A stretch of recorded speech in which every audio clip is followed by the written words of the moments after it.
Víctor Villarraza. La sombra, de Hans Christian Andersen.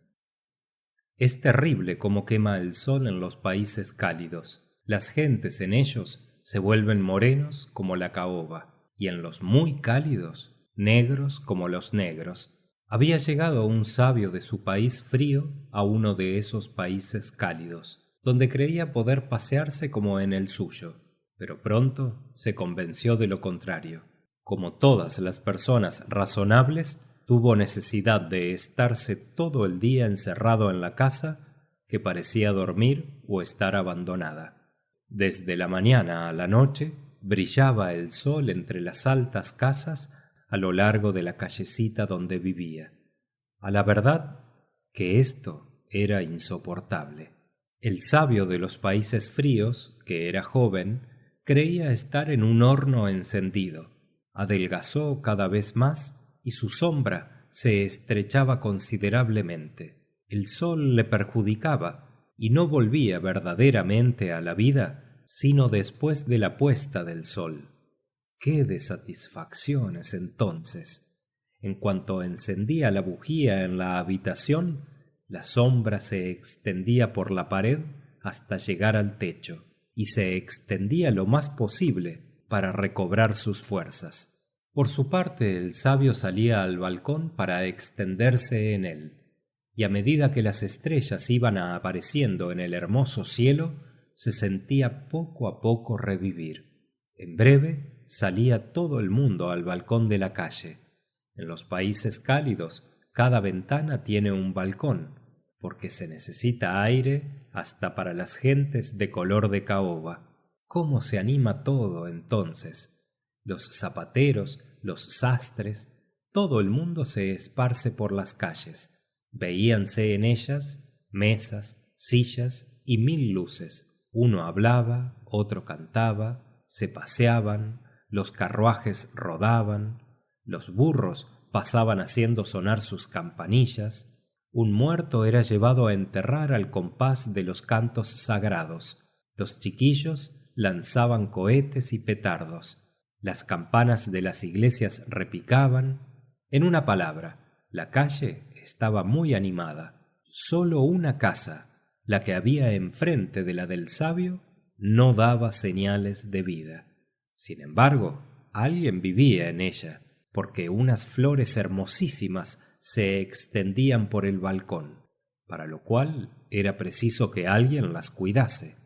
Por la noche se abría la puerta también, pero se veía muy oscuro en el fondo. Una suave música salía del interior. Al sabio le parecía esta música sin igual, pero quizá era esto efecto de su imaginación, porque a él le hubiera parecido todo sin igual en aquel país cálido si el sol no hubiera brillado siempre. El propietario de su casa le dijo que ignoraba absolutamente el nombre y la profesión del inquilino de enfrente. No se veía nunca a nadie en esta casa, y en cuanto a la música, la declaró horriblemente enojosa. Es quizá que alguien estudia continuamente el mismo trozo sin poder aprenderlo, le dijo. ¡Qué perseverancia!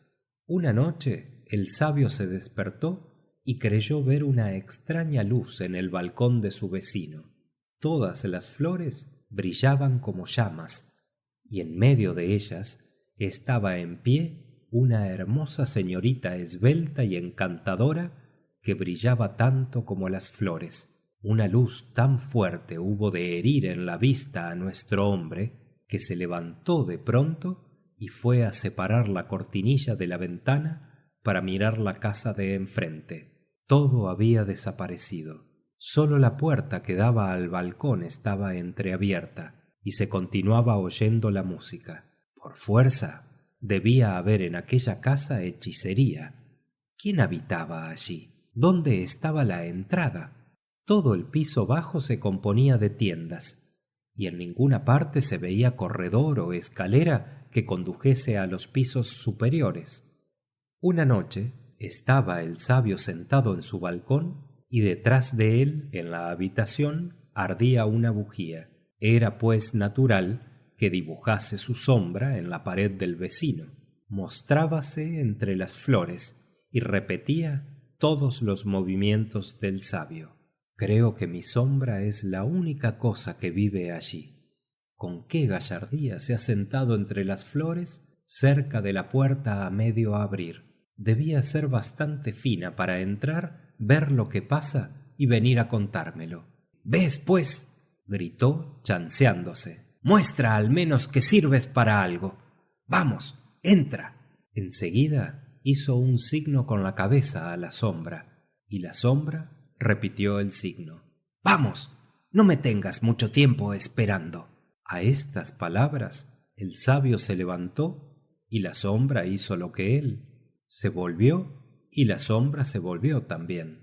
Si alguien le hubiera visto, habría observado que la sombra entraba por la puerta entreabierta de la casa del vecino, al mismo tiempo que el sabio entraba en su habitación, corriendo detrás de él la cortina.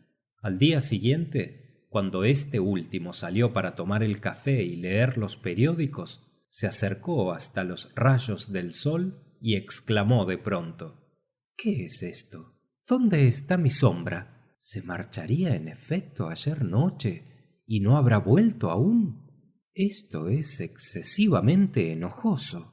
Su disgusto era grande, no porque la sombra hubiese desaparecido, sino porque sabía la historia de un hombre sin sombra, como todo el mundo, en los países fríos.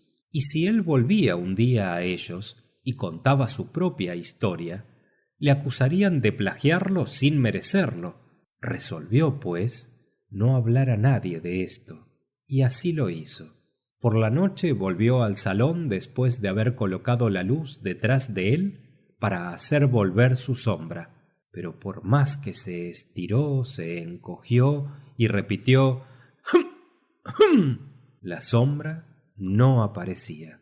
Esta separación le atormentó mucho. Pero en los países cálidos todo brota en breve, y al cabo de 8 días notó con gran placer suyo que una nueva sombra salía de sus piernas al tiempo que paseaba al sol. Sin duda habían quedado las raíces de la antigua. Al cabo de 3 semanas tenía una sombra conveniente, de tal modo que en los países del norte se habría creído que nuestro sabio podía contentarse con la mitad. Cuando volvió a su país, compuso muchos libros sobre lo que en el mundo hay de verdadero, de bello y de bueno, y muchos años se pasaron así. Una noche estaba sentado en su habitación cuando llamaron a la puerta.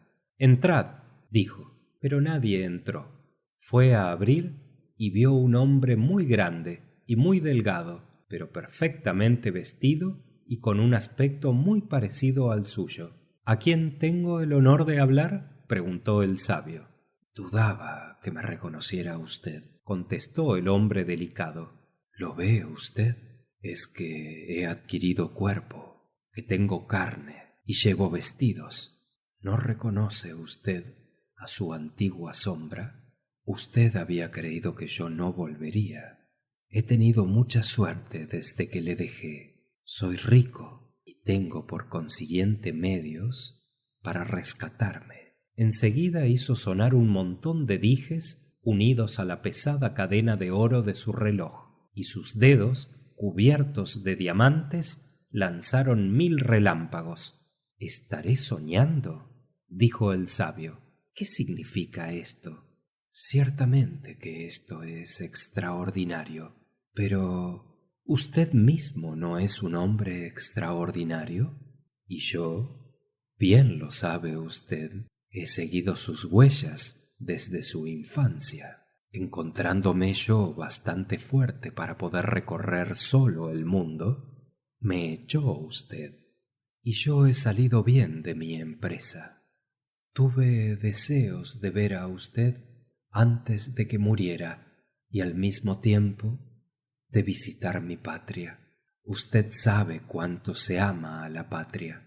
Sabiendo que tenía usted otra sombra, le ruego me diga si debo alguna cosa a usted o a ella.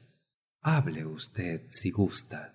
Pero ¿eres tú verdaderamente? Repuso el sabio. Esto es extraordinario. Nunca habría podido creer que mi antigua sombra se me volviese a presentar bajo la forma de un hombre. Dígame usted lo que le debo, porque no me gustan las deudas, repuso la sombra. ¿De qué deudas hablas? Tú ves que me alegro de tu suerte. Siéntate, mi antiguo amigo, y cuéntame todo lo que te ha pasado. ¿Qué veías tú en casa del vecino, en los países cálidos? Se lo contaré a usted, pero con una condición, y es que nunca ha de decir usted a nadie en la ciudad que yo he sido su sombra. Tengo intención de casarme. Mis medios me permiten sostener una familia con desahogo. No tengas cuidado. A nadie le diré quién eres tú. Aquí está mi mano.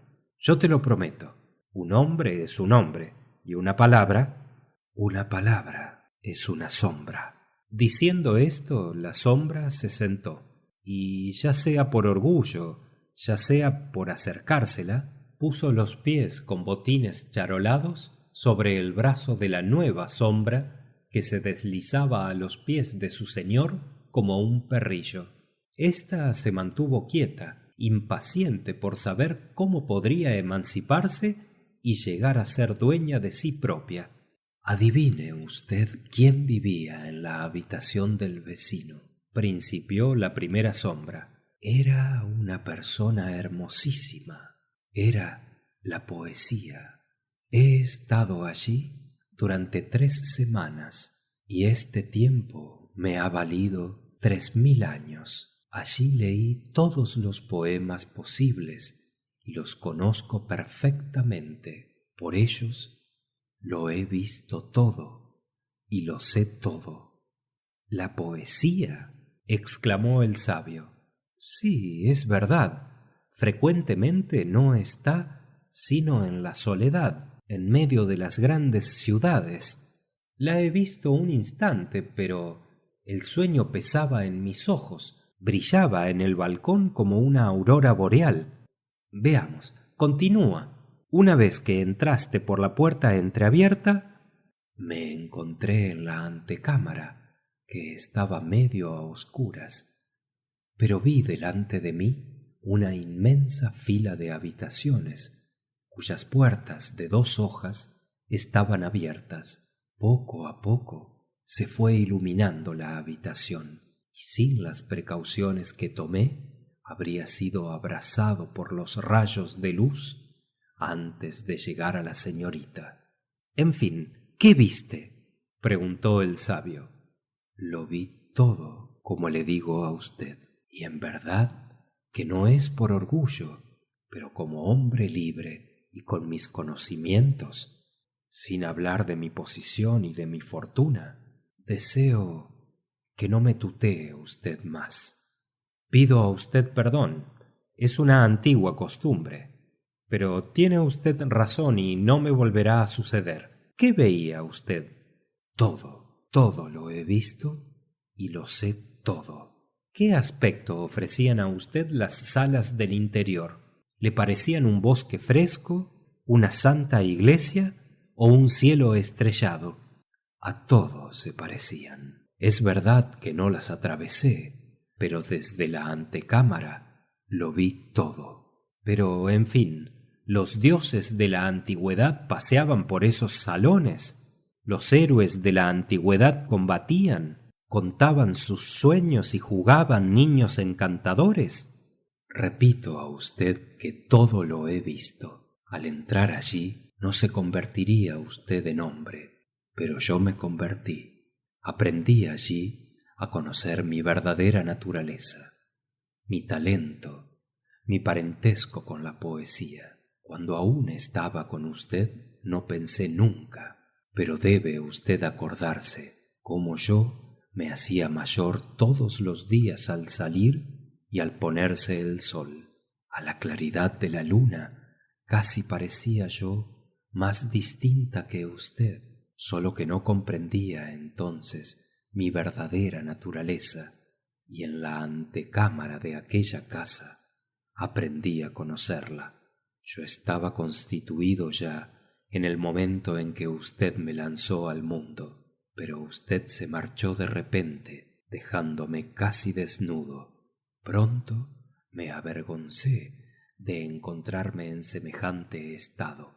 Necesitaba vestidos, botas y todo ese barniz que hace al hombre. Me oculté, se lo digo a usted sin temor, persuadido de que no lo imprimirá. Me oculté, digo, bajo la chaqueta de un pastelero que ignoraba mi valor.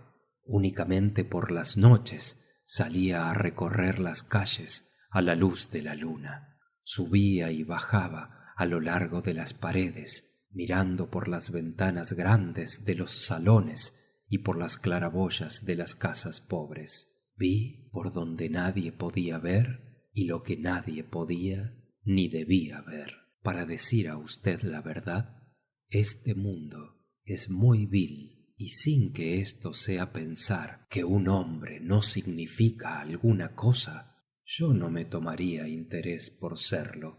He visto cosas que no son imaginables entre las mujeres, los hombres, los parientes y los niños bonitos.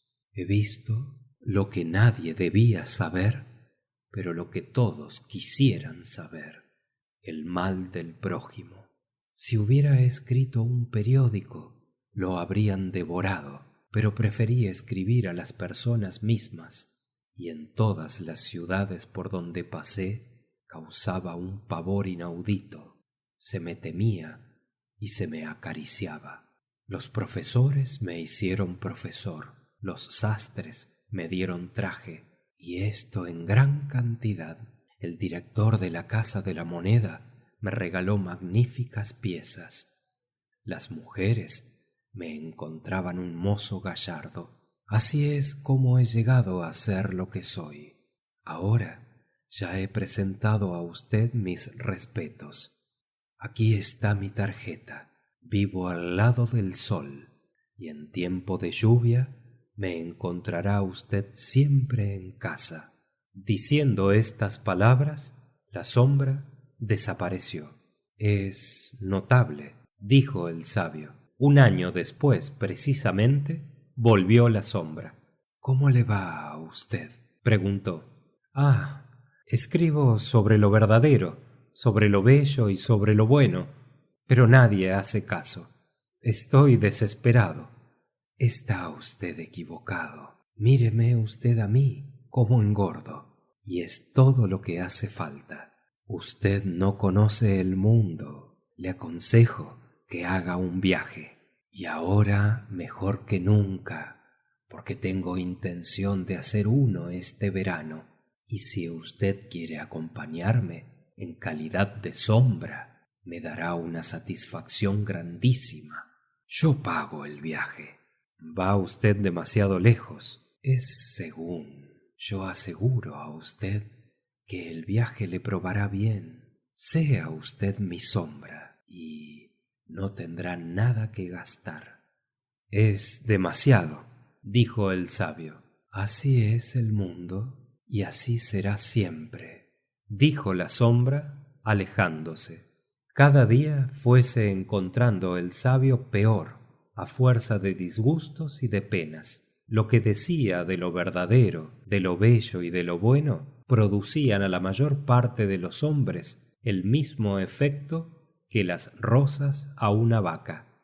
Parece usted una sombra, le dijeron un día, y esto le hizo temblar.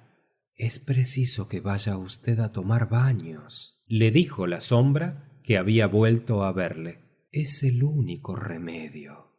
Yo iré con usted, porque mi barba no brota bien, y esto es una enfermedad. Es preciso siempre tener barba. Yo pago el viaje, usted hará la crónica, y esto me divertirá por el camino. Sea usted razonable y acepte mi oferta. Viajaremos como antiguos compañeros. Se pusieron en camino. La sombra había llegado a ser el amo, y el amo había llegado a ser la sombra. Se seguían por todas partes, casi tocándose por delante o por detrás según la posición del sol. La sombra sabía siempre ocupar el lugar del amo, y el sabio no se incomodaba. Tenía buen corazón, y un día dijo a la sombra: puesto que somos compañeros de viaje y crecemos juntos, tuteémonos, eso es más íntimo. Habla usted francamente, dijo la sombra, o mejor, el verdadero amo. Pero yo también hablaré francamente. En su cualidad de sabio, debe usted saber cuán rara es la naturaleza. Hay personas que no pueden tocar un pedazo de papel gris sin que éste les haga daño. Otras, oyendo frotar un clavo sobre un pedazo de vidrio. En cuanto a mí, siento la misma sensación cuando me oigo tutear y me parece que es echarme por tierra, como en los tiempos que era la sombra de usted. Comprenda usted que esto en mí no es orgullo, sino sentimiento. No puedo dejarme tutear por usted, pero yo le tutearé, y esto será la mitad de lo que desea. Desde aquel momento, la sombra tuteó a su antiguo amo. Esto es demasiado, pensó éste, que yo le llame de usted y él me tutee. Enseguida tomó su partido. Cuando llegaron a los baños, encontraron una gran cantidad de extranjeros, entre estos una hermosa princesa afectada de un mal que causaba inquietudes. Veía demasiado claro.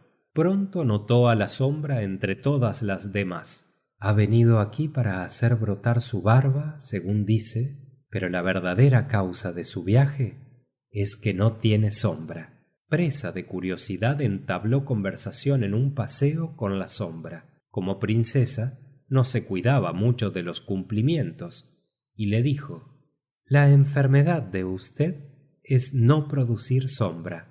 Su Alteza Real está afortunadamente mucho mejor, repuso la sombra. Antes sufría por ver demasiado claro, pero ahora ya está curada, porque no ve que tengo una sombra, y una sombra extraordinaria. ¿Veis la persona que me sigue continuamente? Pues no es más que una sombra común.